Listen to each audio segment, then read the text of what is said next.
okay, real estate agents whose job is to sell real estate. Tell us when is not a good time to buy real estate in Hawaii? Scott, you go first. Yeah, actually, there's plenty of people I tell them you shouldn't buy. I've only ever had one client over my almost 20 years that's ever gotten in trouble from buying, and it's because they didn't listen to me. Yeah, I mean, if you're on a short in and out window, here for 2 or 3 years maybe, and you're in an up cycle that's going crazy, it might not be a good time. Or if you have, if you get into the debt to income ratio portions, if you're taking a lot of debt and low down to be able to get into a property, and the financial situation isn't in the right place, or the job is a little bit insecure and things like that, it might not be a good time to buy. If you're stable and you're wanting to put down roots and you can afford to be there for a while and not have to sell, then for me, I don't ever try to time the market. I'm always, whenever I finish this Kapahulu project, I'm looking to get right back into the market. I'm in the market right now. So yeah, there are cases.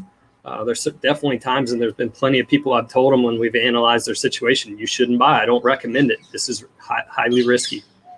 So Dylan, Scott's saying that basically if you're here for a short term, not a good idea. That's one of the reasons. There's others, I'm sure, but one of the big ones, if you're here for short term, if you're not for a long term hold, don't buy. What other kind of conditions have you given people to say, you know what, you probably shouldn't buy right now? Definitely, if this is happening right now. I've told several people, or we've made offers on homes, and I'm like, this is the max you should pay. It's probably going to go over that, but I don't want to see you pay, $50,000 over in a neighborhood where it may take you 10 years to make that 50,000 back, right? Because right now that's kind of happening where I think we talked about this last show, where you have outsiders that are, just chomping at the bit to buy something, and they're not super educated about our neighborhoods are very different. They can be very close together, but they're very different. And you don't want to pay $700,000 or $800,000 in a neighborhood that home may never be worth that, in the long run, where you could buy a similar home for $800,000 in a neighborhood very, half mile away, but that one could be $1 million home in a couple of years. So you really want to make sure you're doing the research and getting some good background and getting local knowledge, because that's where, I tell people I won't let you overpay. Like I think if it's insane, like you can go make the offer to somebody else, because I don't want to get you in a situation where you're unhappy, 5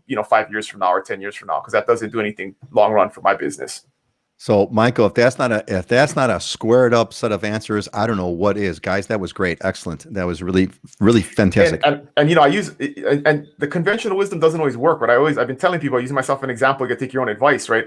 I bought the house I'm sitting in April of last year, right? I went under contract in February. The world shut down in March. The conventional wisdom ones, there's blood in the streets. It's a terrible time to do anything, and I just stuck to my guns. I said, this is a good situation. This is where I want to be, and we ended up closing on it. Did work all of last year, and I probably in 12 months made $200,000 or $300,000 in equity. Like, so it's like, it's never whenever the conventional wisdom is telling you not to do it, that's not necessarily the case, right? I mean, it depends on your personal situation and what you can handle and what makes sense at that time. Well, when everybody zigs, you got to zag, right? That's the name of the game. If but you got to know you're zigging and you're zagging. Bernice agrees. Bernice, thank you, Bernice, for giving the shout out to Michael, who asked that great question. Good information. Yeah, gang, this is what the show is all about. It's a lot more, frankly, really, it's a lot more fun for you folks to throw the questions live. It kind of throws these guys off, which is kind of fun. It doesn't throw them off, but it gives them it gives you, frankly, what it does. Here's the beauty. Look, we got all these prepared